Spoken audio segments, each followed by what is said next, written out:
Position लेके आप लोग खड़े हुए, मुझे टर्की और अजरबैजान जैसा कुछ लग रहा है कि मिल के हमला करेंगे। हर जगह पर ये बात दिखाई देती है कि भाषाओं के नाम पे लोग लड़ रहे हैं। जो ऐसा कर रहे हैं क्यों कर रहे हैं, एक तो ये सोच सकते हैं। हमें कैसे रिस्पॉन्ड करना चाहिए, एक ये सोच सकते हैं। भाषाई विवाद सुलझाने के चक्कर में हम बच्चों पर 3 भाषाएं सीखने का बहुत ज्यादा दबाव बना रहे हैं। गुजरात में 3 भाषाएं हैं, महाराष्ट्र में सरकार लौट के आई है 3 भाषाएं करना चाह रहे हैं। कर्नाटक का ऑटो वाला झगड़ा करता, हम उसको कन्नड़ में जवाब देते कि झगड़ा क्यों कर रहे हो भाई, हमें आती कन्नड़ बोलनी, तुम हिंदी बोल के दिखाओ। फिर वो हिंदी में बोलता कि हाँ मैंने भी 10वीं क्लास पास की हुई है, मैंने भी हिंदी सीखी हुई है। हिंदी समाज में आने के लिए या रहने के लिए लोग मार मचाएं कि भैया इंडिया का वीज़ा मिल जाए, हमें तो जाके रहना है हरियाणा में। मैंने फ्रेंच रेलवे स्टेशन के एक अधिकारी से पूछा, उन्होंने घूर के देखा, बोले कि कांट यू स्पीक फ्रेंच। मैंने कहा नहीं। तो उन्होंने अंग्रेजी में जवाब दिया और कहा, if you can't speak French I can't speak English. आखिरी सवाल आपका रह गया था, मैं ले लेता हूँ। आखिरी सुन के मुझे राहत मिली। सवाल देखते हैं कैसा है। नमस्कार साथियों, स्वागत है आपका दृष्टि IAS की नई पहल दृष्टिकोण में। इसके तहत हम करंट अफेयर्स के ऐसे मुद्दों पर चर्चा करेंगे जो यक्ष प्रश्न बनकर समाज को झिझोड़ देती हैं।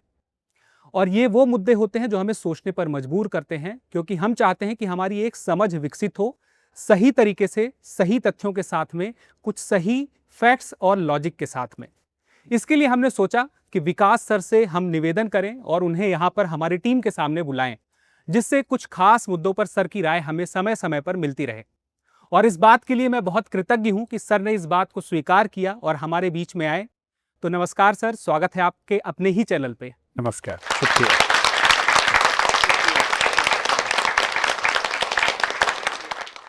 मुझे बड़ी खुशी हुई कि आप लोगों ने एक ऐसी पहल शुरू की। मतलब आप तो चाह ही रहे थे बहुत समय से, मैं ही मना कर रहा था, पर ठीक है, इसी बहाने बातचीत हुई हमारी।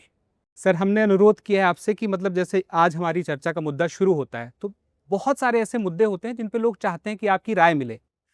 1 मुद्दा, 2 मुद्दा, 3 मुद्दा अगर हम काउंट करेंगे तो कोई इसकी सीमा नहीं है। लेकिन कुछ मुद्दे ऐसे हैं जिस पे लोग सच में चाहते हैं कि उन्हें पता चले कि आखिर ये मामला क्या है, इसके सारे पक्ष क्या हैं। तो आज बातचीत का सिलसिला हम जिस मुद्दे से शुरू करेंगे वो मुद्दा है भाषाई विवाद का।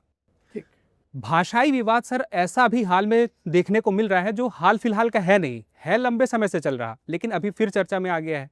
अगर हम देखें महाराष्ट्र, तमिलनाडु, कर्नाटक, हर जगह पर यह बात दिखाई देती है कि भाषाओं के नाम पे लोग लड़ रहे हैं। अभी हाल ही में यह सुनने को मिला कि बेंगलुरु में वहां के स्थानीय लोगों ने कहा, जो बाहर से लोग आते हैं, खासकर कि हिंदी भाषी लोग, कि अगर आपको यहाँ रहना है तो हिंदी की जगह कन्नड़ में बात करनी पड़ेगी। और 1-2 दिन पहले हमने देखा कि महाराष्ट्र में भी यही चीज देखने को मिली है कि यहाँ पे अगर आपको रहना है तो मराठी में बात करनी पड़ेगी। तो आपकी इसमें क्या प्रतिक्रिया है, क्या ये सही है या नहीं है? मतलब प्रतिक्रिया किसकी तरफ से हो देखना पड़ेगा ना। जो ऐसा कर रहे हैं क्यों कर रहे हैं, एक तो ये सोच सकते हैं। हमें कैसे रिस्पॉन्ड करना चाहिए, एक ये सोच सकते हैं। तो जो लोग ये करते हैं वो तो बेचारे, कोई ऑटो वाला है, कोई टैक्सी वाला है, कोई कुछ सामान बेचने वाला है, वो सब लोग आमतौर पे गरीब मध्य वर्ग के लोग हैं, कम पढ़े लिखे लोग हैं, या किसी राजनीतिक दल के कार्यकर्ता हैं जिनको सिखाया गया है। तो जो ऐसा कर रहे हैं वो तो मेरा मानना है कि भोले भाले इमोशनल लोग हैं, जिन्हें किसी ने सेंस ऑफ रिलेटिव डिप्राइवेशन भर दी है। उन्हें ऐसा लगने लगा है कि हम अपने इलाके में माइनॉरिटी हो जाएंगे, हमारे रोज़गार के साधन हमारे इलाके में हमसे कम हो जाएंगे। तो सेंस ऑफ इनसिक्योरिटी अगर आप किसी भी समाज में भर देंगे तो वो ऐसे बौखलाता है, सामान्य सी बात है। असली गुनहगार ये नहीं होते जो ऐसा करते हैं, असली गुनहगार वो हैं जो उनको उकसाते हैं। उकसाता कौन है? उकसाता वो है जिसको कोई पॉलिटिकल या सोशल या इकोनॉमिक बेनिफिट है। महाराष्ट्र में वही पार्टियां ये कर रही हैं जो विपक्ष में हैं, तो सीधी सी बात है, उनको सरकार से हिसाब बराबर करना है। तमिलनाडु में इलेक्शन होने वाला है। हाँ। और तमिलनाडु में तमिल वर्सेस हिंदी का मुद्दा 1960s के समय से ही एक इलेक्टोरल मुद्दा है। तो तमिलनाडु में इलेक्शन के साल में हिंदी विरोध का मुद्दा उठे तो ये बहुत नॉर्मल सी बात है। कर्नाटक में आमतौर पे नहीं होता है, पर कर्नाटक बहुत कम ऐसे राज्यों में है जहां केंद्र सरकार का विपक्ष मौजूद है।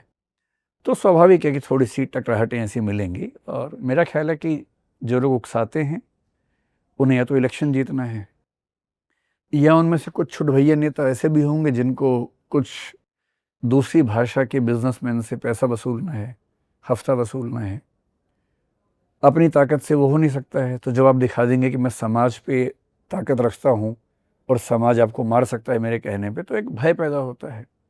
उस भय की वजह से छोटे मोटे फायदे ये लोग उठाते हैं। सवाल है कि इस पे उन लोगों को क्या करना चाहिए जिनके साथ ये हो रहा है। तो मेरा मानना है कि कानूनी तौर पर तो भारत में कोई किसी को बाध्य कर नहीं सकता। आर्टिकल 19 हमारा संविधान में है, फंडामेंटल राइट है, जिसके अलग अलग हिस्सों में हम कहीं भी घूम सकते हैं, कहीं भी रह सकते हैं, अभिव्यक्ति कर सकते हैं, नहीं भी कर सकते हैं। तो मैं बेंगलोर में जाके या बेंगलुरु में जाके बोलूं या ना बोलूं मेरी मर्जी है। बोलूं तो हिंदी में बोलूं या कन्नड़ में बोलूं मेरी मर्जी है। तो कानूनन तो मुझे कोई मना नहीं कर सकता है, लेकिन ऐसे में करना क्या चाहिए, एक पॉलिसी भी तो होनी चाहिए हमारी। मेरा मानना है कि अगर आप किसी राज्य में 2 दिन के लिए, 4 दिन के लिए गए हैं, टूरिस्ट की हैसियत से गए हैं, छोटे से काम के लिए गए हैं, तो आपको भाषा सीखने की ज़रूरत नहीं होनी चाहिए। और जो टूरिस्ट प्लेसेस हैं, वहाँ के जो गाइड्स हैं, टैक्सी वाले हैं, शॉपकीपर्स हैं, होटल वाले हैं, उनकी जिम्मेदारी ज़्यादा बनती है कि वो ज़्यादा भाषाएं सीखें या ऐसे स्टाफ को रखें जो भाषाएं जानता हो। मैं आपको एक एग्जांपल देता हूँ। आज से 7-8 साल पहले मैं एक बार स्विट्ज़रलैंड गया हुआ था। वहाँ की एक ट्रेन में ट्रैवल कर रहा था। संयोग से ऐसा हुआ कि जो टिकट मेरे पास थी वो किसी और बोगी की थी, मैं किसी और कोच में चढ़ गया। पूरी फैमिली थी। तो टीटी वहाँ पर आया, उसने टिकट चेक की, टिकट गलत निकली। तो हम तो भारतीय तरीके से घबरा गए थे कि अब तो सबके सामने बेइज्जती होगी, ट्रेन से उतारा जाएगा, शायद जेल भेजा जाएगा। पर उस आदमी ने बहुत प्यार से हमें हिंदी में बात की। उससे कहा, नमस्ते, मुझे थोड़ी सी हिंदी आती है, आप घबराएं नहीं। फिर जब इंग्लिश में बात हुई तो थोड़ा सा बात आगे बढ़ी। स्टेशन आया, उसने हमें उतारा, साथ में लेके दूसरे कोच में बिठाया कि ये आपकी सीट है। अब उस एक घटना की वजह से मैं जिंदगी भर कृतज्ञ रहूंगा उस समाज के प्रति, और शायद मैं 10 लोगों को और बोलूंगा कि तुम भी जाओ घूमने के लिए। इससे उनका जीडीपी बढ़ेगा। एक दूसरी घटना उसी के 4 दिन बाद फ्रांस की है। मामला यह था कि टिकट हमारी थी एक जगह से दूसरी जगह की, और बाद में हमारा विचार बना कि हम बीच में रुक के एक शहर और देख के बाद की ट्रेन से जाएं। तो मैंने फ्रेंच रेलवे स्टेशन के एक अधिकारी से पूछा। अब मुझे तो फ्रेंच नहीं आती, उन्हें हिंदी भी क्यों आएगी, पर मेरा अनुमान था कि अंग्रेज़ी आती होगी। तो मैंने अंग्रेज़ी में पूछा। उन्होंने घूर के देखा, बोले कि कांट यू स्पीक फ्रेंच। मैंने कहा नहीं।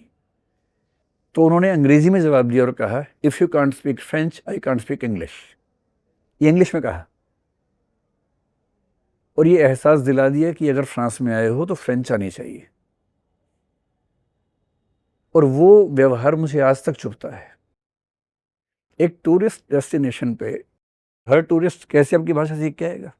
तो बेंगलोर में, दिल्ली में, कोलकाता में, मुंबई में जो टैक्सी वाला है, होटल वाला है, उनकी जिम्मेदारी है कि 4-5 भाषाओं के कुछ कुछ शब्द सीख लें। लेकिन अगर मुझे बेंगलोर में जाना पड़े, मान लीजिए 3 महीने के लिए, या नौकरी करने के लिए जाना पड़े, या रहने के लिए जाना पड़े, तो जिम्मेदारी मेरी भी बनती है। मैं रोज़ वहाँ के लोगों से बात करूँगा, और मैं हर बार उन्हें क्यों असहज करूँ भाई? ले दे के 10, 20, 25 शब्द होते हैं जिनसे काम चल जाता है। अगर वो 20 शब्द मैं याद कर ही लूँगा और बातचीत थोड़ी कर लूँगा, और आप देखेंगे कहीं भी विदेश में या देश के दूसरे हिस्सों में, जहाँ आप उनकी भाषा में टूटे फूटे 4 शब्द बोलेंगे, वो इतना खुश होंगे और इतने कोऑपरेटिव हो जाएंगे कि आपको घर तक पहुँचा के आएंगे उसके बाद। ये वैसे ही है कि आपके इलाके में कोई अंग्रेज़ आके हिंदी बोले टूटी फूटी, आपका मन करेगा मैं इसके लिए क्या ना कर दूँ। तो मैं हिंदी जानता हूँ, इसलिए मैं बेंगलोर में हिंदी ही बोलूँगा। इस जिद की भी ज़रूरत नहीं है। अगर मुझे वहाँ रहना है 3 महीने, 6 महीने मान लीजिए रहना है। एक बैंक अधिकारी एसबीआई में कुछ दिन पहले घटना हुई। उस बैंक अधिकारी ने बेंगलोर शहर में एक कस्टमर से ये कहा कि मैं इंडिया में रहती हूँ, हिंदी में ही बोलूँगी, कन्नड़ में नहीं बोलूँगी। अब ये एक पॉलिसी का मामला है। सरकारी बैंक है, सरकारी बैंक में कौन लोग आएंगे? वहाँ के लोकल्स आएंगे। उन लोकल्स को हिंदी क्यों आएगी?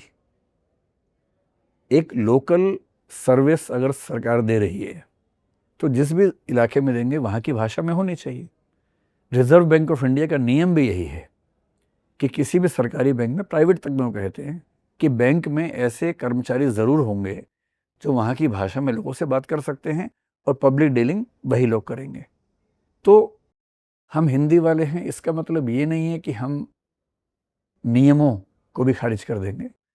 भाषा बहुत सेंसिटिव मामला होता है और भाषा के मामले में कोशिश ये करनी चाहिए कि हमारा मिजाज ऐसा हो कि प्रॉब्लम सॉल्व हो, ना कि प्रॉब्लम बढ़े। तो 3 बातें। पहली बात, ऐसी बातें कौन भड़काते हैं? जो ऐसा करते हैं जनरली वो भोले भाले लोग हैं, उनसे बहुत नाराज़ नहीं होना चाहिए। तीसरी बात, हमें कानूनन नहीं घबराना है। कोई बदतमीज़ी करे, हमला करे, पुलिस में कंप्लेंट करनी चाहिए, वीडियो रिकॉर्डिंग करनी चाहिए उसकी, ताकि दबाव उन पर भी हो। लेकिन अगर मैं टूरिस्ट की हैसियत से नहीं जा रहा हूँ और मुझे वहाँ रहना है लंबे समय तक, तो बेहतर है कि कुछ शब्द मैं सीख लूँ, ताकि अंतिम रूप से तो जिस व्यक्ति से मैं बात कर रहा हूँ संवाद होना चाहिए ना। तो मेरा मानना ये है कि जहाँ आप जाएं, be a Roman when in Rome, not for 2 days, but if you are in Rome for 10-15 days, try to be Roman. ये कहने का भाव है। कुछ मेरे फ्रेंड्स सर बेंगलोर में जिससे रहते हैं, तो मैंने एक बार पूछा भी था उनसे कि आप जब मार्केट जाते हैं सामान लेने के लिए, तो हर कोई तो उतना पढ़ा लिखा है नहीं कि आप इंग्लिश के वर्ड बोल लेंगे। तो कभी सब्जी लेने जाते थे तो उनके साथ ये दिक्कत हो जाती थी कि उसका नाम क्या है, तो वो नाम ले ही नहीं पा रहे हैं। फिर जाके उस पर हाथ रख के बताना पड़ता था कि ये है, ये दे दो। तो वो दिक्कत आती थी, बट वो सीख गए धीरे धीरे। मुझे ध्यान है कि एक बार मैं ऐसी एक यात्रा में था, बस की यात्रा में था, मतलब प्राइवेट बस थी, 15-20 लोग हम एक ग्रुप के ही थे। वो उसी यात्रा की बात है, यूरोप में ब्रातिस्लावा एक शहर आप जानते होंगे, स्लोवाकिया की राजधानी है, चेक की वियना, उसके बाद एक और शहर हम जा रहे थे। बहरहाल ड्राइवर से मुझे एक बात करनी थी, उसे बताना था कि हमारे परिवार में एक छोटी सी बच्ची 1 साल की है, उसको बहुत ज़ोर से वॉशरूम जाना है।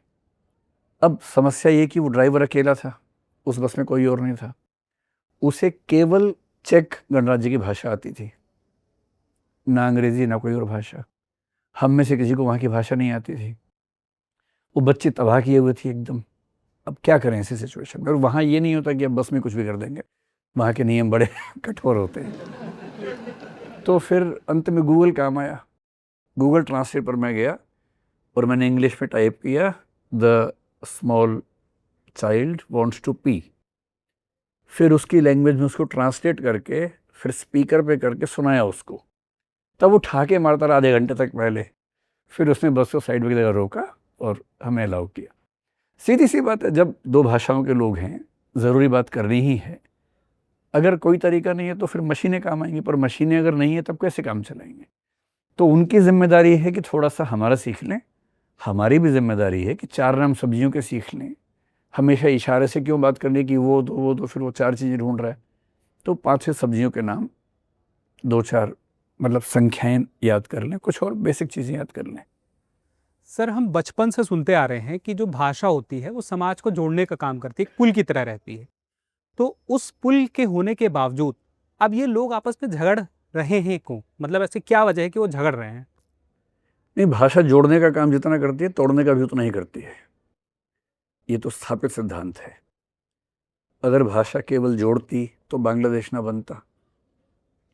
श्रीलंका इतने साल तक गृह युद्ध में रहा, क्यों रहता? स्विट्ज़रलैंड में, ऑस्ट्रिया में, बेल्जियम में इतनी दिक्कतें हुई, क्यों होती? कनाडा के 2 हिस्से होते होते बचे, क्यों ऐसा होता? सब तो भाषा से ही हुआ। तो भाषा के साथ क्या, कोई भी एथनिसिटी हो, एथनिसिटी का मतलब है धर्म, जाति, नस्ल, जनजाति, भाषा। ये वो प्राथमिक पहचान समूह की होती है जिसके लिए लोग मर मिटते हैं। इन सब में से सबसे गहरी पहचान भाषा होती है, क्योंकि पैदा होते ही हम भाषा में ही सुनते हैं, भाषा में ही बात करते हैं, सोचते भाषा में हैं, महसूस भाषा में करते हैं, बोलते भाषा में हैं। तो भाषा, धर्म, जाति, नस्ल सब सेकेंडरी हैं, सबसे पहले भाषा है। तो भाषा के साथ हमारा एक ऐसा लगाव बनता है। ये वैसे ही हुआ कि आप कहते हैं प्रेम तो जोड़ता है, तोड़ता क्यों है? तो जिससे आप प्रेम करते हैं, कोई और उससे प्रेम करके देखे, फिर तोड़ देगा एकदम। आपको पॉजिटिवनेस भी तो होती है ना। तो एक भाषा आपकी है, आप अपनी भाषा में कंफर्टेबल हैं, एक समूह है, और मनुष्य को जिंदा रहने के लिए दो इमोशंस चाहिए, एक कलेक्टिविटी कि हम सब एक हैं, वी फीलिंग, जिसका चरम है नेशनैलिटी, और एक चाहिए अदर्स, हमें दुश्मनी भी करनी ज़रूरी है, जिसका कोई दुश्मन नहीं है वो जी नहीं पाएगा। हमारे इंसान होने की प्रक्रिया में, इवोल्यूशन के प्रोसेस में हम जिस तरह से डेवलप हुए हैं, हम बहुत सारे दुश्मनों से लड़ते लड़ते डेवलप हुए हैं। तो दुश्मनों की ज़रूरत हमें बहुत बेसिक लेवल पे होती है, और जिसके दुश्मन नहीं है वो फिर क्रिएट करता है दुश्मन, जिसका कोई नहीं है वो अपने अंदर ही क्रिएट करने लगता है। इसलिए हमारे हार्मोन्स जो होते हैं ना, कुछ हार्मोन्स सही हैं, ऑक्सीटोसिन जैसे जो प्यार मोहब्बत सब समूह सहयोग उसके लिए हैं, एड्रेनलिन जैसे हार्मोन्स हैं, या टेस्टोस्टेरोन जैसे हार्मोन्स, उसमें आक्रामकता है, उत्तेजना है, साहस की फीलिंग है, वो भी हमें संतुष्ट करते हैं। तो हर समाज में ऐसा होता है कि हम कुछ यूनिट्स बन जाते हैं, बाकी यूनिट से हम अलग हो जाते हैं। ऐसी भाषा में होता है, तो मैं हिंदी वाला हूँ तो कन्नड़ वाला मुझसे अलग है, दुश्मन नहीं है, अलग है, पंजाबी वाला अलग है। अब ये दुश्मनी कब बनेगी? जिस दिन मुझे ये एहसास हो गया कि ये मुझे नुकसान पहुंचा रहे हैं, मुझे इनसिक्योरिटी आनी चाहिए। इनसिक्योरिटी कैसे आएगी? अगर कन्नड़ भाषी ज़िले में, बेंगलोर में, वहाँ के किसी लोकल व्यक्ति को हर 10 में से 3 तमिल दिख रहे हैं, हर 10 में से 3 हिंदी वाले दिख रहे हैं, अपने लोग 4 ही नज़र आ रहे हैं, और वो 4 काउंट नहीं कर रहा, उसको लग रहा है कोई बचा ही नहीं है। उसको अचानक लगने लगा कि मैं अपने इलाके में माइनॉरिटी हो गया, अल्पसंख्यक, और माइनॉरिटी होने का एहसास बहुत बुरा होता है। फिर अगर किसी को ये लगने लगे कि बैंक मेरे इलाके में है, यहाँ नौकरी करने वाले सारे बाहर से आए हैं, हमारे लोग क्या करेंगे? अब ये इनसिक्योरिटी क्या होगी? फाइनेंशियल हो गई। सोशियोलॉजी में कहते हैं कि सारे आंदोलन, सारी हिंसाएं बेसिकली एक फीलिंग से पैदा होते हैं, जिसको बोलते हैं फीलिंग ऑफ रिलेटिव डिप्राइवेशन, तुलनात्मक या सापेक्ष वंचन की भावना। ये भावना कि मैं दूसरों की तुलना में नुकसान में हूँ, इस भावना के बिना ना नक्सलवाद पैदा हो सकता है, ना आतंकवाद पैदा, ना उग्रवाद पैदा होगा, ना कोई आंदोलन पैदा होगा। तो जब किसी लिंग्विस्टिक ग्रुप को ये फील होने लगे कि मैं अपने ही इलाके में नुकसान में आ गया, मैं अपने ही इलाके में माइनॉरिटी हो गया, मैं अपने ही इलाके में डर के चलता हूँ, कहीं 4 लोग किसी और भाषा वाले घेर ना ले मुझे अकेले में, ये जो असंतोष है, फिर उसे कोई हवा देने वाला मिल जाए, जिसको इलेक्शन लड़ना है, उसको लड़ना है इलेक्शन, वो सोशल मीडिया पे वीडियो बना के डालेगा, सब लोग परेशान होंगे, फिर वो एक रैली करेगा, आंदोलन करेगा, सबको इकट्ठा करेगा, झुंड बनाएगा। मॉब की जो मेंटालिटी है वो भी हमारे जीन्स में है। इंसान के इंसान बनने की शुरुआत कहाँ से हुई? जब एप्स झुंड में रहने लगे। झुंड में रहना सुरक्षा का एहसास होता है, और अब झुंड में हमेशा तभी है जब किसी झुंड से झगड़ा आपका होने वाला है, वरना कोई झुंड में क्यों रहेगा? झुंड में रहने का सबसे बड़ा एहसास ही ये है कि हमारा झगड़ा किसी और झुंड से हो सकता है। तो जब हम इकट्ठे होते हैं, सारे कन्नड़ बोलने वाले इकट्ठे हो गए, सारे हिंदी वालों ने अलग मोर्चा बना लिया, बड़ी सुरक्षा महसूस होती है कि हमारे लोग हैं। पर हमारे लोग होते ही ध्यान रखना है कि अदर्स भी हैं, वो भी उतना ही कनेक्टेड हैं, फिर ये ग्रुप फाइट होगी। इसलिए भाषा जोड़ती है एक समूह के अंदर, भाषा तोड़ती है दूसरे समूह के साथ। और भाषा के नाम पे कितने देश बने हैं, कितने भारत में राज्य बने हैं। यूरोप में आमतौर पे देश भाषाओं से बने हुए हैं, इंग्लैंड हो, फ्रांस हो, जर्मनी हो, स्पेन हो, इटली हो, ये सारे एक भाषा एक देश है, भाषा से ही देश बना है। जर्मनी भी ऐसे बना है। भारत में क्योंकि वो स्कीम ऑफ थिंग्स काम नहीं कर रही थी, तो भारत की मजबूरी हो गई थी कि हमें भाषाई राज्य बनाने पड़े। अगर आप 1953 से 55 का वो प्रोसेस पूरा देखेंगे, लिंग्विस्टिक स्टेट्स वाला, अंततः भारत में सारे राज्य, ऑलमोस्ट सारे, नॉर्थ ईस्ट छोड़ दीजिए, गोवा छोड़ दीजिए, झारखंड, उत्तराखंड को छोड़ सकते हैं, बाकी सारे राज्य कैसे बने हैं? भाषा से बने हैं। तो भाषाई राज्य इसीलिए बने कि भाषा जितनी ताकत किसी और एथनिसिटी में है ही नहीं। तो सर फिर ऐसा भी तो हो सकता है कि जो हिंदी भाषी राज्य हैं, वहाँ के लोग भी यही सोच करने लगे, यही मांग करने लगे कि हमारे राज्य में आओगे तो हिंदी में ही बात करनी पड़ेगी। हिंदी भाषी राज्य ना तो ऐसा करेंगे, ना करने की ज़रूरत है, ना ऐसा करना चाहिए। क्यों करना नहीं चाहिए? क्योंकि असुरक्षा उनको होती है जो संख्या में कम होते हैं, संसाधन कम होते हैं। हिंदी भाषी क्षेत्र इतना बड़ा है, हमारी आबादी इतनी बड़ी है। 2011 के सेंसस के हिसाब से हम 43% भारत की आबादी का प्राइमरी लैंग्वेज हिंदी बोलने वाले हैं। 43%, उससे ज़्यादा ही है थोड़ा सा। इस बार सेंसस में मेरा अनुमान है कि ये संख्या 45 के आसपास होगी, क्योंकि आबादी यहाँ बढ़ भी ज़्यादा रही है साउथ की तुलना में। 45% पे हम लोग हैं। नंबर 2-3 पर जो भाषाएं हैं वो सारी 10% से नीचे हैं, 7 पे हैं, 8 पे हैं। कंपटीशन संख्या में तो है नहीं, तो हम इनसिक्योरिटी में क्यों आएंगे?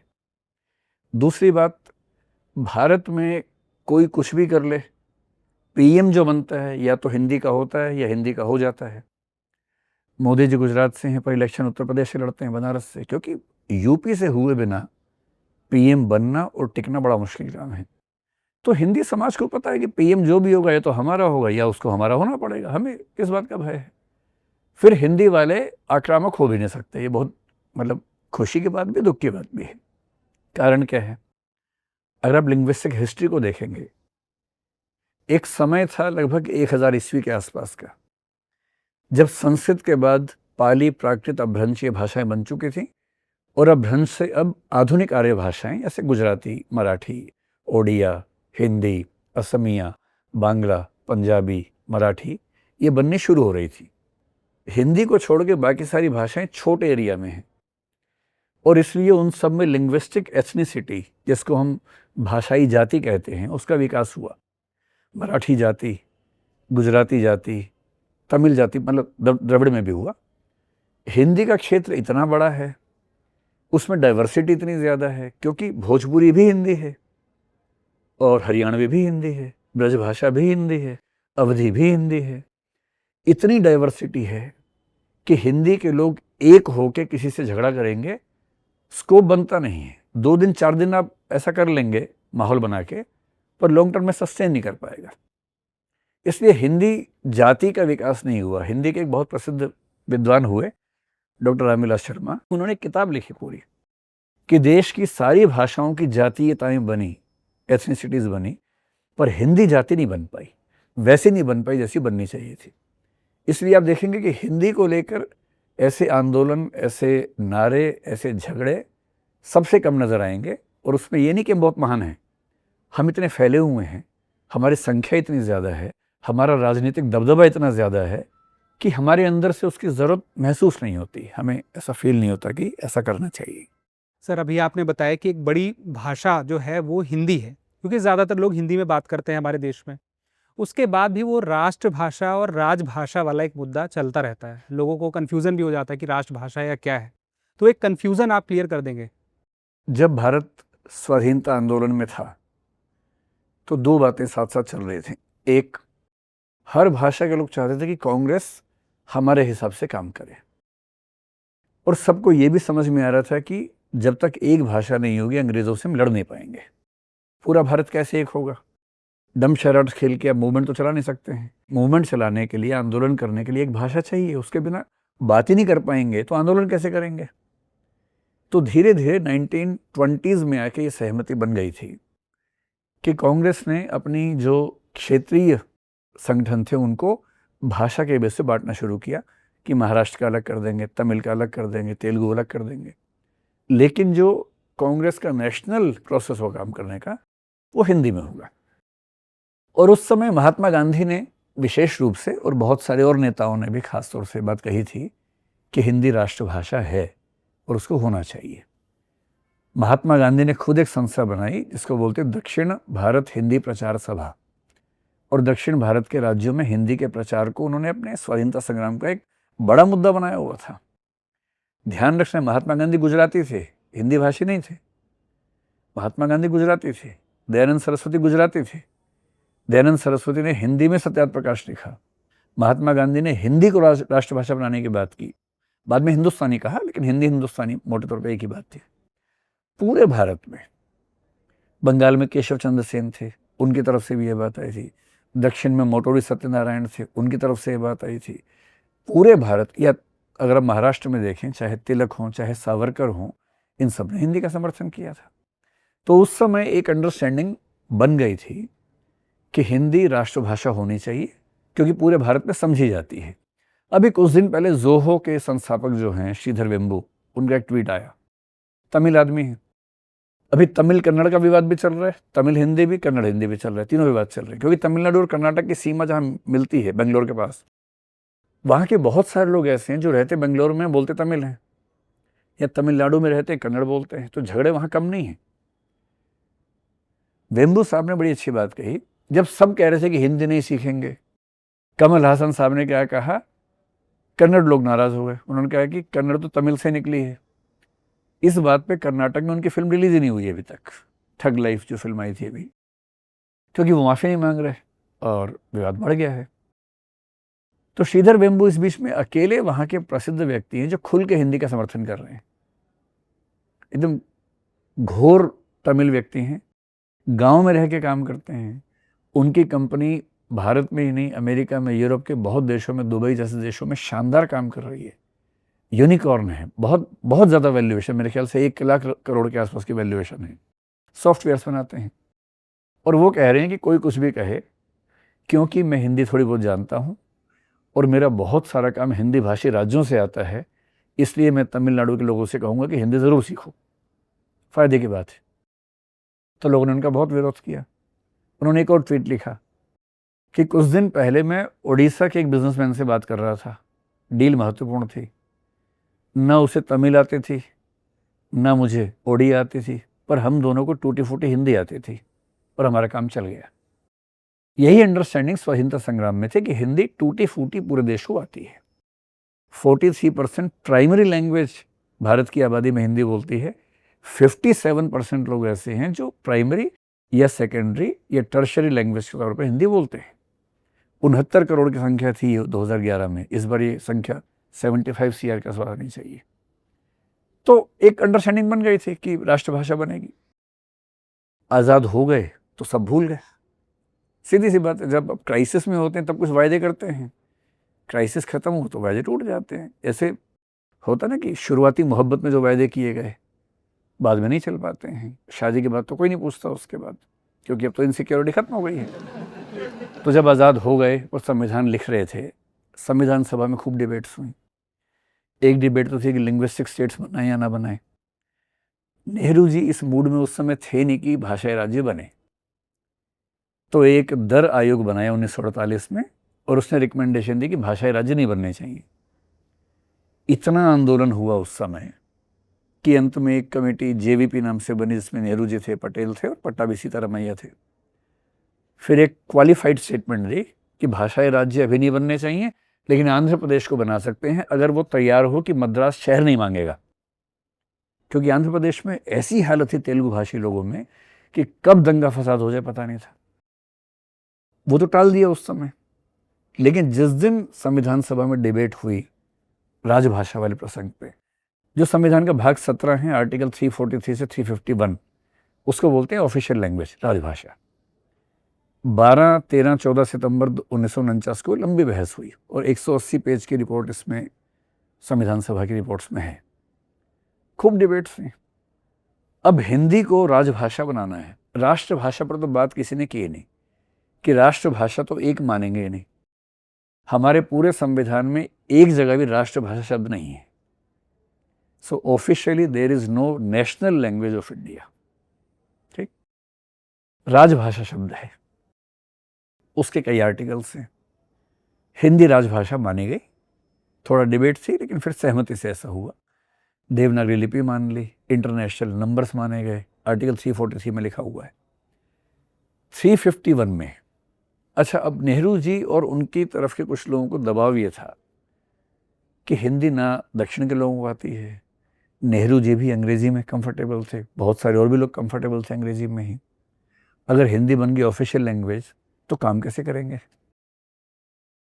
तो संविधान सभा के लोगों ने बहुत इंटरेस्टिंग तरीके से खेल रचा, हिंदी को राजभाषा बना दिया, संघ की मतलब केंद्र की।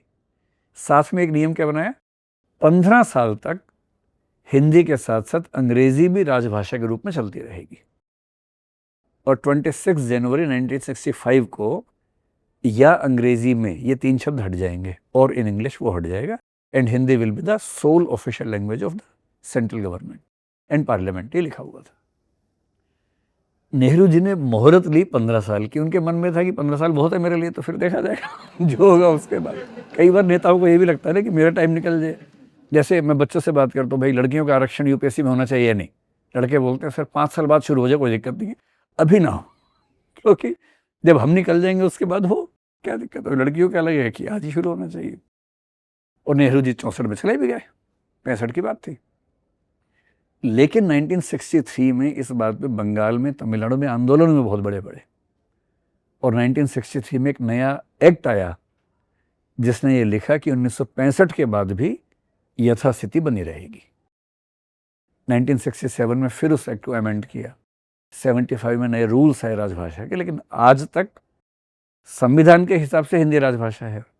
प्रैक्टिकली इंग्लिश केंद्र सरकार की ऑफिशियल लैंग्वेज है, और ये जो पूरा प्रपंच है 1950 में 49 में संविधान सभा में रचा गया था। अब देखिए क्या है, बैलेंसिंग कैसे हो रही है। संविधान सभा में वोटिंग नहीं होती थी, आम सहमति से काम होता था। अब 100 लोग कुछ मांग रहे हैं, 100 कुछ मांग रहे हैं, तो क्या बोलेंगे, अच्छा एक लाइन तुम लिखवा लो, एक तुम लिखवा लो, पर वोट नहीं करवाएंगे, सर्वसम्मति से करेंगे। इन्होंने कहा तो लिखवा दिया हिंदी राजभाषा है, वो बोले 15 साल का टाइम दो, 15 साल लिखवा दिया, बात खत्म हुई। हिंदी वाले नाराज थे कि ये खेल हो गया हमारे साथ, तो आर्टिकल 351 जोड़ा गया। वो क्या कहता है कि केंद्र सरकार की जिम्मेदारी है कि वह हिंदी का प्रचार प्रसार करे, हिंदी का विकास करे, सामासिक संस्कृति, कंपोजिट कल्चर जो भारत की है, उसका कम्युनिकेशन का माध्यम हिंदी बन सके, ऐसी भाषा बने। इधर से उर्दू वाले बोले हमारा नाम नहीं आया, संस्कृत वाले बोले हम तो प्राचीन भाषा, और सबका नाम डालेंगे, चिंता मत करो। फिर क्या बोले, इस तरह से विकास करने के हिंदुस्तानी से और संस्कृत से बेस लेना है, और शब्दावली संस्कृत से मूल रूप से, और बाकी सब भारतीय भाषाओं से जो 8वीं शेड्यूल में है उन सब से भी लेते हुए हिंदी का विकास करना है, सबको खुश करना है। क्योंकि संविधान लिखना है ना भाई, और संविधान सभा में सहमति कैसे बनेगी। इस तरह से आर्टिकल 351, हमारे डीपीएसपी जो है ना, उन डीपीएसपी को छोड़ देंगे तो संविधान में 2 आर्टिकल्स और हैं जिनको इफेक्टिवली डीपीएसपी माना जाता है। एक 335 है और एक 351 है। 350A को भी आप मान सकते हैं। 350A जोड़ा था 7वें संशोधन से, जब ये लिंग्विस्टिक स्टेट्स बने थे। तो 351 के हिसाब से केंद्र सरकार की जिम्मेदारी है कि हिंदी का प्रचार प्रसार करे। अभी वाली केंद्र सरकार ऐसी कोशिश करती हुई दिख भी रही है। तो जब ये कोशिश करेंगे तो वहाँ से विरोध होगा, स्वाभाविक सी बात है। जहाँ जहाँ इलेक्शन होगा वहाँ विरोध होगा, जहाँ सरकार केंद्र सरकार की पार्टी की होगी वहाँ विरोध नहीं होगा। अभी आप देखेंगे आंध्र प्रदेश में विरोध नहीं हो रहा है, तो वहाँ नहीं होगा क्योंकि सरकार से वहाँ पर अंडरस्टैंडिंग अच्छी है। तो जहाँ जहाँ विपक्षियों की सरकारें होंगी वहाँ विरोध ज़्यादा होगा, सीधी सी बात है। सर, अभी आपने जो बात बताई कि केंद्र सरकार को प्रयास करना चाहिए, ऐसा संविधान में लिखा भी है। एक प्रयास हमें दिखाई देता है राष्ट्रीय शिक्षा नीति का। राष्ट्रीय शिक्षा नीति में एक त्रिभाषा फॉर्मूला है, जिसको तमिलनाडु एक्सेप्ट करता नहीं है। वो कहता है कि हम 2 भाषा पे चलेंगे। अभी महाराष्ट्र में जो हमने देखा वो भी कुछ ऐसा ही है। तो ऐसे में ये त्रिभाषा फॉर्मूला एग्जैक्टली क्या है, लोगों को पता नहीं है। तो एक बार वो सरल भाषा में आप बता दीजिए।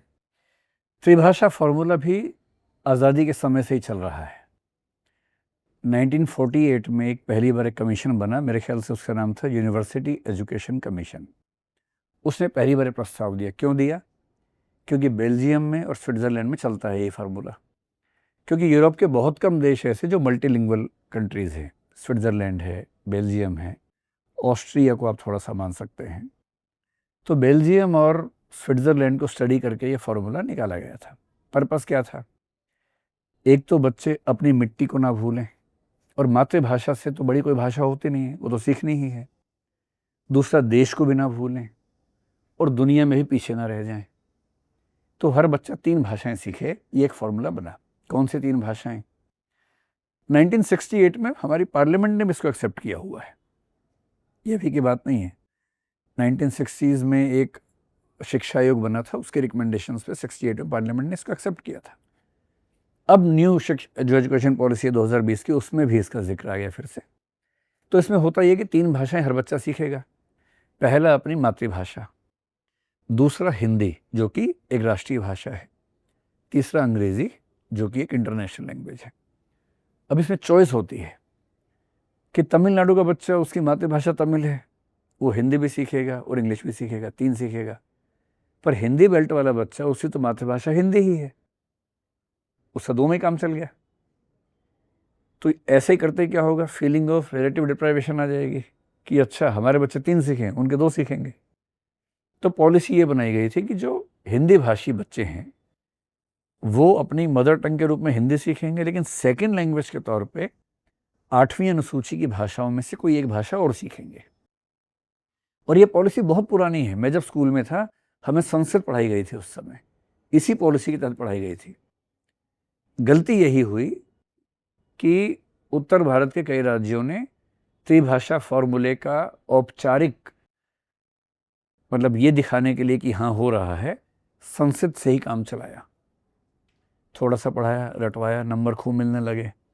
पर्पस क्या था? मैं हरियाणा से हूँ, अगर हरियाणा का बच्चा तमिल सीखता या तेलुगु सीखता या बांग्ला सीखता और उसके बाद जीवन में मैं कभी वहाँ जाता, वहाँ के लोगों से बातचीत करता, वहाँ के लोगों को ये एहसास होता कि चलो हरियाणा का आदमी भी तमिल जानता है, उनके मन में भी आता कि फिर तो हमें भी हिंदी सीखनी चाहिए, कल को हम जाएंगे हमें भी आसानी होगी। हमने सीख ली संस्कृत। संस्कृत से दिक्कत नहीं है, पर संस्कृत वर्तमान समय में किसी भी गांव में, शहर में, ज़िले में, राज्य में बोली नहीं जाती है, आम भाषा नहीं है।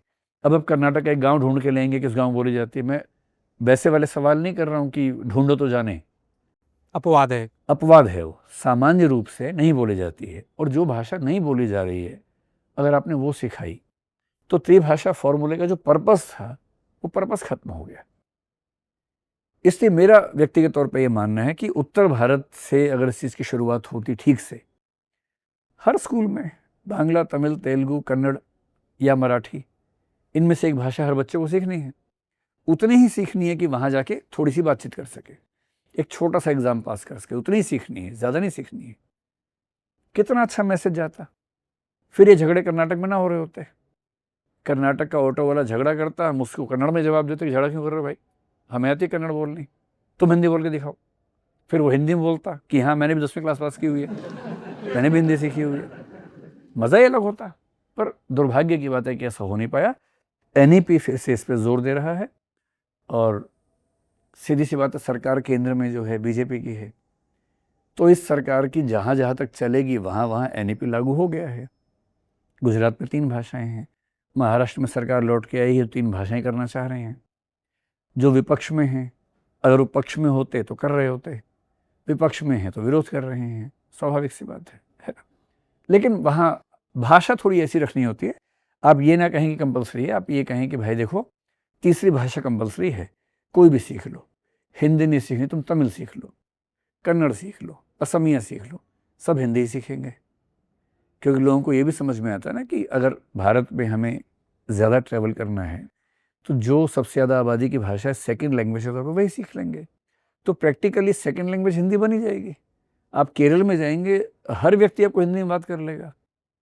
आंध्र प्रदेश में, तेलंगाना में हिंदी में कोई दिक्कत नहीं है, क्योंकि सेकेंड लैंग्वेज के तौर पे हिंदी वहाँ के स्कूलों में सीखी गई है।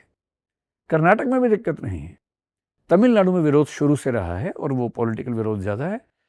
तो हो सकता है कल को कोई ऐसी सरकार आए जो इस मुद्दे पर उतनी नाराज़ ना हो, तो शायद सेकेंड लैंग्वेज के तौर पे टूटी फूटी हिंदी वहाँ के लोग भी सीख लें, जैसे कि हम यहाँ पर टूटी फूटी तमिल सीख लें। मैं साफ साफ कह रहा हूँ, ये जिम्मेदारी प्राथमिक रूप से उत्तर भारत की है कि वो उनकी भाषा सीख के ये एहसास पैदा करे कि हाँ हम समझ गए हैं। हमारी पीढ़ी का दुर्भाग्य ये है कि हम जब स्कूल में थे हमें समझ में नहीं आया था, हमने संस्कृत सीख लिया ठीक ठाक। अब मैं तमिल सीखूं, तेलुगु सीखूं, मन तो करता है, उतना उत्साह अंदर से आता नहीं, समय नहीं मिलता है। पर मेरे ख्याल से जो बच्चे एक उत्तर की भाषा, एक दक्षिण की भाषा बोलते हैं, बहुत बेहतर बच्चे हैं। और एक विदेशी भाषा तो आनी चाहिए, अंग्रेजी तो आनी चाहिए। सर ये मुद्दा ऐसा है ना कि इसमें हर किसी के पास कुछ सवाल तो होंगे, क्योंकि खबरों में सब कुछ किसी ने सुना ही होगा। हाँ, यहाँ पे भी है सबके पास। सर सवाल सबके पास है, लेकिन मैंने बोला अभी के लिए थोड़ा सा लिमिटेड सवाल रखते हैं, क्योंकि हमारा वीडियो थोड़ा सा बड़ा हो जाएगा। तो जो सवाल थे आप लोगों के एक बार पूछ लीजिए। कौन पूछना चाहेगा? माइक मेरे पास है, आप पूछेंगे। नमस्ते सर। सर आपकी तरह मैं भी तीसरी भाषा के रूप में संस्कृत पढ़ा हूँ और सर मुझे इससे काफ़ी सहायता मिली है मेरे एकेडमिक करियर में।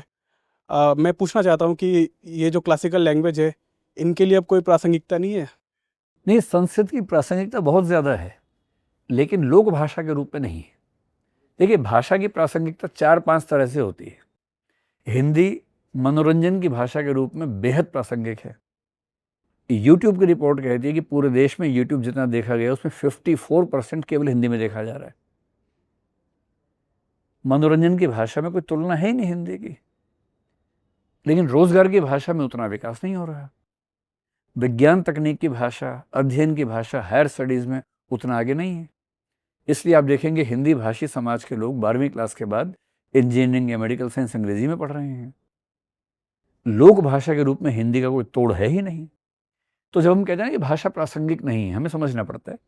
जैसे हिंदी की बात मैं करूं, लोक भाषा के रूप में हिंदी एकदम प्रासंगिक है। मनोरंजन की भाषा, समाज की भाषा, कोई कंपैरिजन ही नहीं है उसका।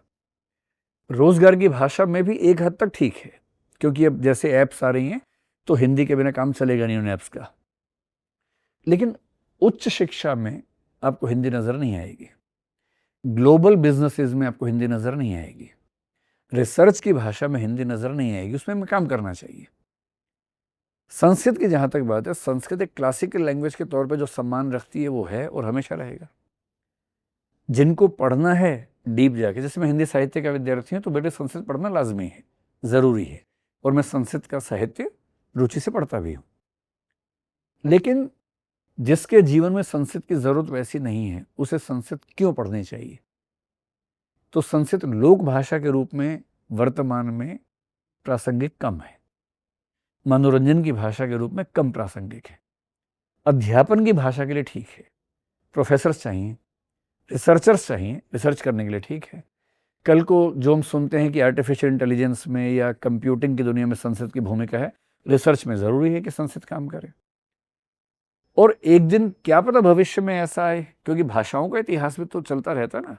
आज अंग्रेजी दुनिया में सबसे ऊपर है, आज से 50 साल बाद क्या पता चाइनीज सबसे ऊपर हो, मंडारिन सबसे ऊपर हो।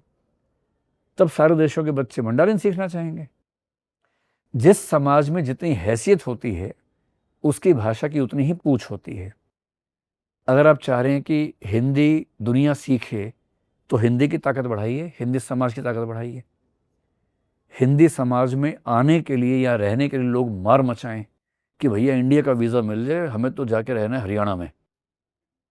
उसके लिए आपके सोशल इकोनॉमिक इंडिकेटर्स ऐसे होने चाहिए कि लंदन फेल हो जाए। जब तक वो फेल नहीं होगा, लोग क्यों आना चाहेंगे? संस्कृत लोग सीखें दुनिया भर के, वो कब होगा? जब संस्कृत में नौकरियां मिलेंगी लाखों, जब संस्कृत जानने से आप 10 देशों में जाके काम चला पाएंगे। जिस भाषा से आप दुनिया में कहीं जाके काम नहीं चला पा रहे, ना ही नौकरी मिल रही है, ना फिल्में उसमें आ रही हैं, ना मनोरंजन हो पा रहा है, ना यूट्यूब में कुछ मिल रहा है, सीधी सी बात है कि प्रेरणा नहीं मिलेगी भाषा सीखने की। और भाषा सीखना एक मुश्किल काम होता है। ऐसा नहीं है कि आप केवल इसलिए सीखेंगे कि सम्मान करते हैं, और फैक्टर्स भी होने ज़रूरी हैं।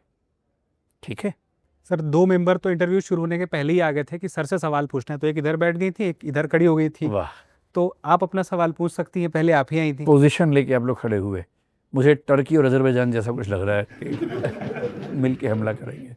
सर, मेरा जो सवाल है उस पर लगभग आपने चर्चा आप कर चुके हैं, लेकिन मेरा सवाल ये है कि क्या ऐसा तो नहीं है कि भाषाई विवाद सुलझाने के चक्कर में हम बच्चों पर 3 भाषाएं सीखने का बहुत ज़्यादा दबाव बना रहे हैं, या छोटे बच्चों पर ये बहुत ज़्यादा बोझ बन रहा है?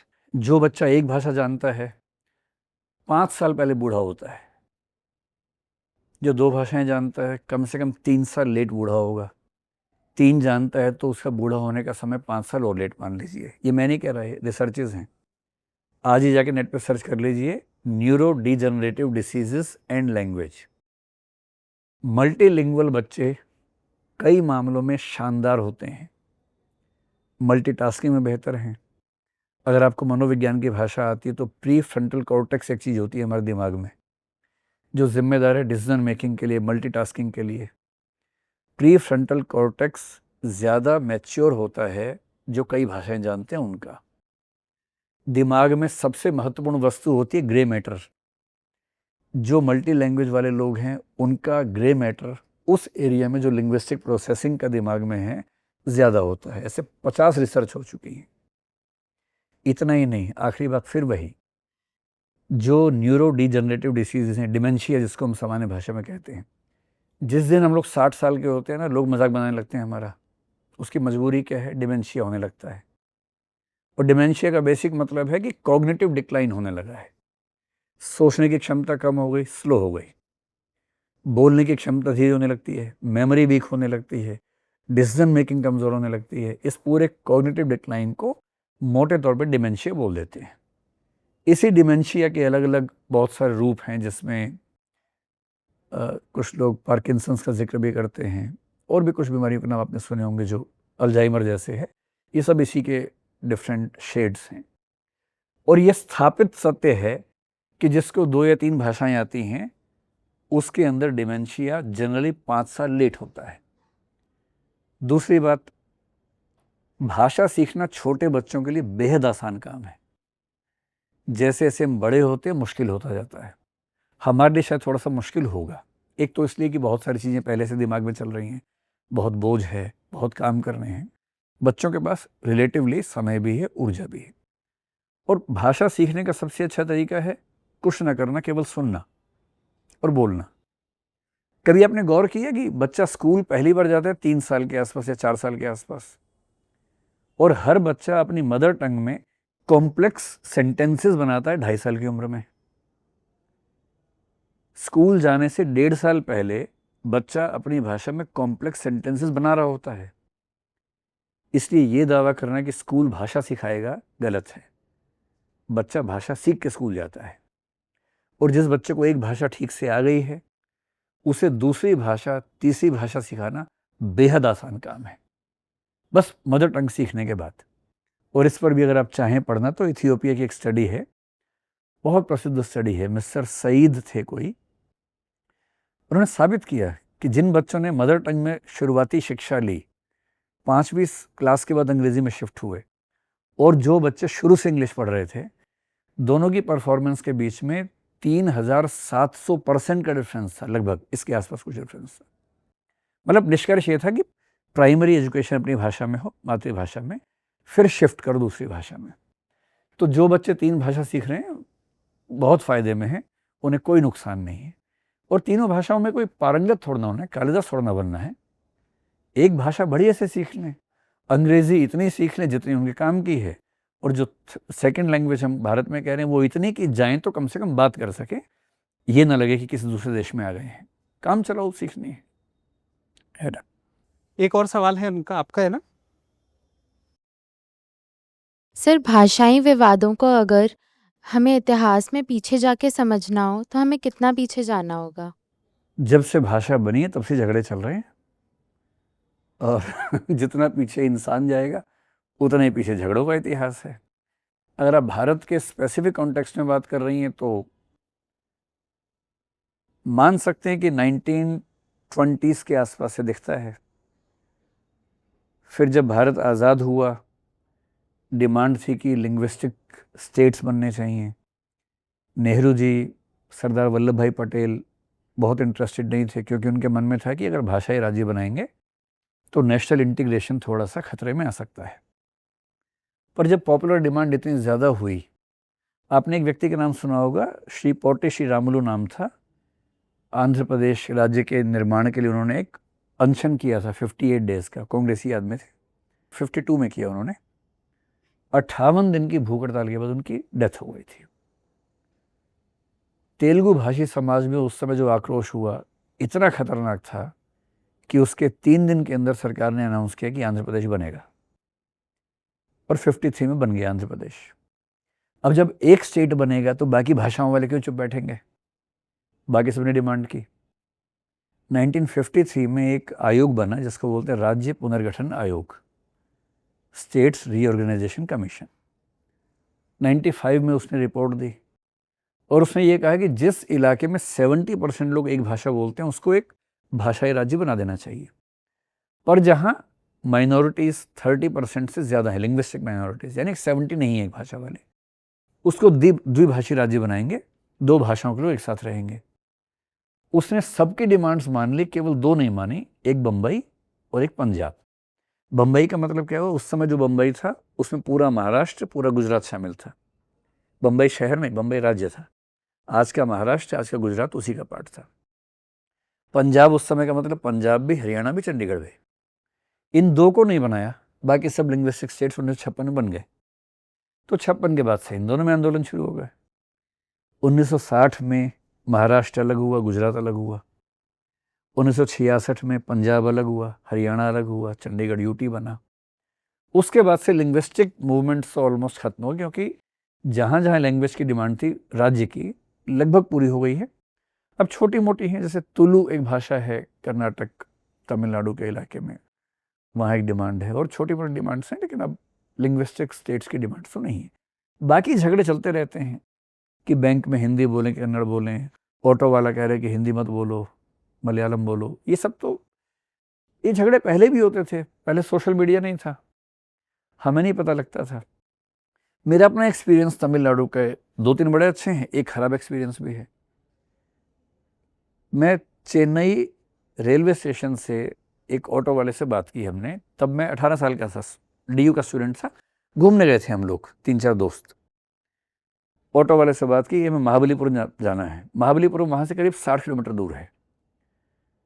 तो ऑटो वाला बढ़िया से हिंदी में बात कर रहा था, हाँ हाँ चलेंगे, इतना पैसा लगेगा, सब कुछ, मतलब बढ़िया से हिंदी का मतलब टूटी फूटी, लेकिन समझ में आ रहा था। पैसे की बात भी हो गई, सब हो गया। हम बैठ गए ऑटो में, 3 दोस्त, एक में 3 दूसरे में थे। अब महाबलीपुरम जब पहुंचने वाले थे तब उसको हिंदी भूल गई। अब वो तमिल में गुस्से में कुछ बोलने लगा, हम जवाब नहीं दे पा रहे थे। हमने कहा आप तो हिंदी जानते हो भाई साहब। वो ये भी नहीं समझ रहे थे। 5-6 लोगों को और बुला लिया उन्होंने, वो सब तमिल में बोल रहे थे, और चेहरे के हाव भाव देख के लग रहा था कि कुछ ठीक नहीं है माहौल। कुल मिला के सार ये था कि जो किराया 50 रुपये था वो 100 हो गया था। 100 रुपये दे के बात छूटी। उस दिन हमें लगा थोड़ी तमिल आती है अगर तो बच जाते 50 रुपये, जान भी बच जाती। मैं जान तो खैर बची गई, लेकिन डर तो गए थे एक बार। तो ये झगड़े तब भी थे, पर तब सोशल मीडिया नहीं था, ना उसकी रिकॉर्डिंग की हमने। ऐसा मेरे साथ हुआ, कईयों के साथ होता होगा। एक दूसरी बार मैंने चेन्नई एयरपोर्ट से टैक्सी ली, कराईकल एक जगह है जो पौंडीचेरी का एक पार्ट बनाया था, है तमिलनाडु के बीच में। 6 घंटे का रास्ता था। ड्राइवर और मैं, उस ड्राइवर को ना हिंदी आती ना इंग्लिश आती, एक शब्द भी नहीं आता था, केवल तमिल। एकदम गांव का आदमी था, घोर तमिल। और मुझे हिंदी अंग्रेजी आती, तमिल बिल्कुल नहीं। तमिल मुझे केवल 2 शब्द आते हैं, कुडुमुल पेरियार, इसका मतलब है भगवान के नाम पर, कि जब आप फंस जाओ तो भगवान के नाम पर, ऐसा है ना। 2 शब्द मैंने याद कर लिए थे काम चलाने के लिए। पहली यात्रा में जब मैं तमिलनाडु पहली बार गया, मैं साउथ इंडिया बहुत गया हूँ, मुझे वहाँ की गलियाँ भी याद हैं तमिलनाडु वगैरह की। अब 6 घंटे का रास्ता, भाषा आती नहीं। वो भी परेशान कि इनको दिक्कत हो रही है। मैंने कई बार बात की, कुछ कन्वे नहीं हो रहा था। अंत में उसने म्यूजिक चलाया और हिंदी के गाने चला दिए। हिंदी के गाने चलते ही लगा जैसे मतलब खिड़की खुल गई। फिर मैंने कहा अमिताभ बच्चन, बोला हाँ रेखा रेखा रेखा, अमिताभ बच्चन रेखा।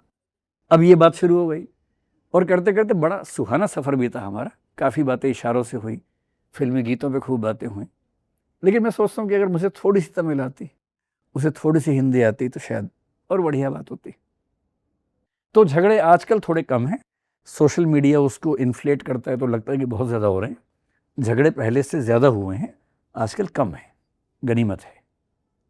ठीक है, और कोई सवाल है किसी के मन में? लाइस सर, आपने अभी जो भी कुछ बोला, बड़ी अच्छी व्याख्या की आपने, बड़ी संतुलित आपने बात कही। तो उसकी भी सर जो एक बात आती है कि एक राष्ट्र एक भाषा, इस पे जो चुनाव होता है, भावनात्मक जुड़ाव के साथ हम जो लोग होते हैं वो या तो समर्थन में जाते हैं या विरोध में चले जाते हैं। तो मतलब इस ये विचार ही बेईमानी है फिर तो। एक राष्ट्र एक भाषा, हाँ, किसका विचार है ये जो है कि एक राष्ट्र तो एक भाषा होना चाहिए। राष्ट्रों का निर्माण? अच्छा सर, अच्छा। इसके साथ एक मार्मिक चीज और पूछ लेता हूँ, आजकल बड़ा चल रहा है सोशल मीडिया पे, आपने जो बात की बड़ी संतुलित। अब ये जो वीडियो आती है कि भाई मराठियों का जो लेके होता है कि यूपी और बिहार के लोग बहुत होते हैं, तो अगर नहीं आती है तो हालांकि वो उनके कार्यकर्ता ही होते हैं, तो मार पिटाई के वीडियो आते हैं, तो इससे भाई लोग देखते हैं तो बड़ा ही वो खराब लगता है। तो इसके बारे में सर कुछ। तो जो 2 बातें हैं, मार पिटाई का वीडियो आता है तो मेरा ख्याल है कि उस राज्य की सरकार को और केंद्र सरकार को तुरंत एक्शन लेना चाहिए। और मेरे ख्याल से राष्ट्रद्रोह जैसा केस बनना चाहिए इन मामलों में, क्योंकि इससे नेशनल यूनिटी टूटती है, खंडित होती है। ये बहुत सीरियस मामला है भाई। धर्म के नाम पे, जाति के नाम पे, भाषा के नाम पे अगर किसी के साथ हमला हुआ है तो ये एक अच्छे राष्ट्र की निशानी नहीं है। इस पे बहुत बहुत स्ट्रिक्ट एक्शन होना चाहिए। मैं तो उसके पक्ष में हूँ। ज़रूरी हो तो अदालत को इसमें इंटरवीन भी करना चाहिए और स्टेप सुनिश्चित करना चाहिए कि लिया जाए। क्यों किसी व्यक्ति को एक भाषा नहीं आने की वजह से कहीं भी हिंसा झेलनी पड़े? भाई ज़्यादा से ज़्यादा कोई ये कहे कि मैं आपसे बात नहीं करूँगा, ठीक है, बात मत करो। भाई जैसे मैं पंजाब में जाऊँ, गाँव में चला गया, हिंदी बोल रहा हूँ, वहाँ का एक आदमी नाराज़ होकर बोल रहा कि मैं बात नहीं करूँगा आपसे, आपको हिंदी नहीं आती। ठीक है, उनकी उसकी मर्जी है, बात करे ना करे, पर मारने लगे ये तो अधिकार नहीं है। तो ऐसे मामलों में हिंसा का कोई मामला है तो मेरे ख्याल से सरकार को, केंद्र सरकार को, जुडिशरी को बहुत स्ट्रिक्ट एक्शन लेना चाहिए। रही बात एक भाषा एक राष्ट्र या एक राष्ट्र एक भाषा, मेरे ख्याल से भारत पे ये अप्लाई नहीं होता है।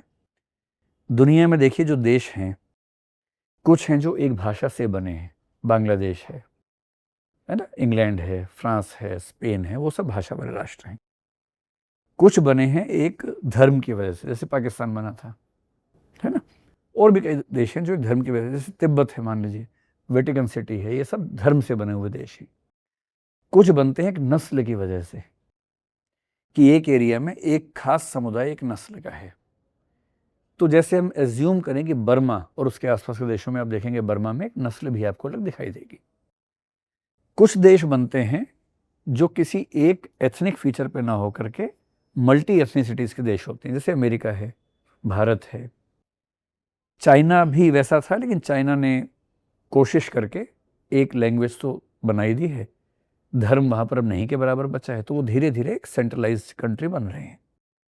तो भारत एक भाषा का देश मेरे ख्याल से कभी नहीं बन पाएगा, बनना भी नहीं चाहिए। तो जनता को सर ये समझ में आना चाहिए, बातों में नहीं आना चाहिए, क्षेत्रीय नेताओं के एकदम नहीं आना चाहिए। भारत में प्रासंगिक यही है कि सब लोग 3 भाषाएं जाने धीरे धीरे। और जो कोई गांव का आदमी है, मान लीजिए, उसको खेती करनी है, उसे कहीं जाना ही नहीं बाहर, अंग्रेजी क्यों सीखे, या उसके लिए दूसरी भाषा भी क्यों ज़रूरी है? हाँ, जो पढ़ लिख रहे हैं, जिनको आगे चल के ट्रैवल करना है, दुनिया देखनी है, जिसको दुनिया में जाना है, अंग्रेजी सीख ले, क्योंकि अंग्रेजी इस समय दुनिया की संपर्क भाषा है। हम चाहें या ना चाहें वो है। हिंदी भारत की संपर्क भाषा है, कोई चाहे या ना चाहे वो है। तो जिसको भारत में रह के दुनिया घूमनी है, उसके लिए प्रैक्टिकल ये है कि उसको अपनी मातृभाषा, थोड़ी बहुत हिंदी और काम भर की अंग्रेजी आती हो, तो दुनिया आसान है उसके लिए।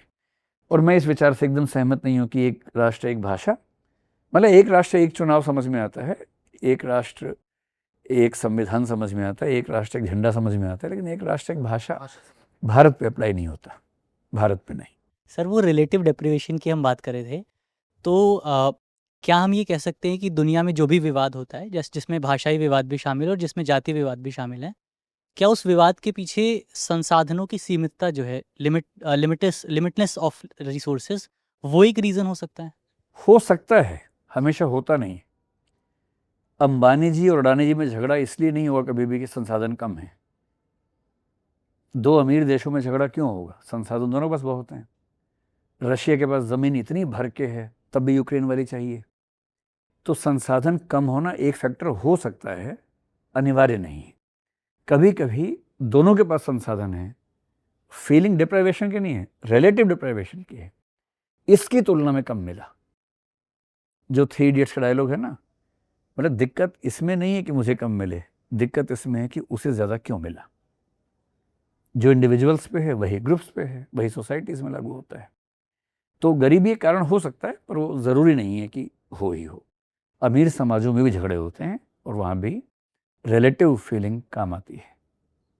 ठीक है, चलिए, तो अब सवाल बहुत हो गए हैं। एक आखिरी सवाल आपका रह गया था, मैं ले लेता हूँ। आखिरी सुन के मुझे राहत मिली। सवाल देखते हैं कैसा है। सर, जैसे आर्टिकल 351 की बात हुई कि जिसमें केंद्र सरकार को ये जिम्मेदारी दी गई है कि वो हिंदी का प्रसार प्रचार करे, और हम ये देखते हैं कि जो भी राज्य जहाँ पे विपक्ष की सरकार है, वहाँ केंद्र को इसमें प्रॉब्लम आती है। तो क्या वजह रही हो सकती है केंद्र सरकार को ही ये जिम्मेदारी देने के पीछे? नहीं, क्योंकि आर्टिकल 343 से 351 का जो पार्ट है, आर्टिकल 343 और मेजर आर्टिकल्स एक छोड़ के वो सारे केंद्र सरकार की भाषा नीति के बारे में ही हैं। संघ की राजभाषा हिंदी है, राज्यों की नहीं है। संघ मतलब सेंटर, फेडरेशन, यूनियन। राज्यों के मामले में नियम क्या है? हर राज्य की अपनी राजभाषा हो सकती है, हिंदी भी हो सकती है और 15 साल के लिए अंग्रेजी भी हो सकती थी। तो राज्यों के लिए क्या लिखा है कि आपकी राजभाषा एक से ज़्यादा भी हो सकती हैं। तो राजभाषा या राजभाषाएं, ऑफिशियल लैंग्वेज और official languages which can be the languages from your state and Hindi and English if applicable. तो हिंदी क्योंकि केंद्र की राजभाषा है, इसलिए केंद्र सरकार को ही जिम्मेदारी मिली है कि वो देश भर में उसको प्रचार प्रसार करे। इसलिए सर, सवालों का सिलसिला तो खत्म हो चुका है, लेकिन एक ऐसा सवाल है जो पूछना बहुत ज़रूरी है। वो ये है कि तकनीक पर आपकी बहुत पकड़ रहती है, आप विशेष अध्ययन पकड़ करते तो हैं, नहीं है, लेकिन अध्ययन जिज्ञासा करते हैं, आप रहती है। उसके बारे में थोड़ा जानते रहते हैं कि क्या आ गया, उसमें क्या अपडेट है। तो क्या एआई के माध्यम से इस समस्या का समाधान आपको लगता है निकल सकता है? हाँ, निकल गया है दरअसल, अभी हमने प्रयोग करना शुरू नहीं किया है। केवल 2 एग्जाम्पल से समझ लें। एआई बेस्ड सॉफ्टवेयर्स ऐसे बन चुके हैं जो फ़ोन में इंस्टॉल भी हो जाते हैं। जैसे मान लो मैं किसी इटालियन व्यक्ति से बात करना चाहूँ, उसे सिर्फ इटालियन आती है, मुझे सिर्फ हिंदी आती है, और जब मैं फ़ोन करूँ, मेरा फ़ोन मुझसे पूछे कि अपनी भाषा में बात करनी है या हमारी हेल्प चाहिए, मैं कहूँगी हेल्प चाहिए, और वो पूछे कि कौन सी भाषा से कौन सी भाषा, मैं कहूँगा मैं हिंदी बोलूँगा, सामने वाला इतालवी बोलेगा। ऑन हो गया, उसने अपने फ़ोन में इटालियन टू हिंदी क्लिक कर दिया। अब क्या होगा? फ़ोन पे बात चल रही है, मैं उससे पूछूंगा क्या हाल है, वो इटालियन में सुनेगा क्या हाल है, वो इटालियन में जवाब देगा मैं ठीक हूँ, आप कैसे हैं, मैं हिंदी में सुनूंगा। ये हो चुका है। 2, 3, 4, 5 साल के बाद ये भारत के एक फ़ोन में होगा। फिर आपको तमिलनाडु जाने के लिए कोई दिक्कत ही नहीं है, पर ये फ़ोन में है। तो आजकल ऐसे चश्मे भी आ रहे हैं, ऐसे हेडफोन्स भी आ रहे हैं। एक हेडफोन आपने लगा लिया है, एक हेडफोन सामने वाले ने लगा रखा है, एआई से कनेक्टेड है। आप जो बोल रहे हैं वो हेडफोन ट्रांसलेट करके आपकी भाषा में बता रहा है। जैसे पार्लियामेंट में आप देखेंगे या विदेशी यात्राओं में जब पीएम जाते हैं तो 2 राष्ट्राध्यक्ष बैठे हैं, 2 लोग पीछे बैठे होते हैं और दोनों के कान में कुछ लगा होता है राष्ट्राध्यक्षों के। तो मोदी जी ने अगर हिंदी में कुछ कहा और पुतिन साहब ने रशियन में कहा, जो रशियन बोलेंगे तो जो रशियन टू हिंदी ट्रांसलेटर साथ में बैठा हुआ है वो उसको रशियन में बोलेगा और पीएम के कान में रशियन से हिंदी में ट्रांसलेट होकर आएगा। जो अभी ह्यूमन इंटरप्रेटर्स कर रहे हैं, अब वो सॉफ्टवेयर से हो रहा है। सॉफ्टवेयर से होते खर्चा बहुत कम हो गया, हर फ़ोन में आ जाएगा। इसके आगे अगर जाना हो तो 15 साल बाद ये भी हो जाएगा। न्यूरालिंक अगर आप जानते हो, न्यूरालिंक और उनके जैसी कुछ और कंपनियां आजकल ह्यूमन बीइंग और मशीन के इंटरफेस के रूप में चिप्स बना रहे हैं जो ह्यूमन बीइंग से दिमाग में लगेंगी। 2-3 ऐसे केसेस अभी हैं जिन पर एक्सपेरिमेंट चल रहा है और अच्छा चल रहा है। एक ऐसा व्यक्ति जिसको लकवा मार चुके, हाथ पैर नहीं हिलते, वो केवल अपने दिमाग से चेस खेल रहा है, सामने चेस की गोटियां मूव हो रही हैं, केवल सोच रहा है और वो न्यूरालिंक की चिप से ऐसा हो रहा है।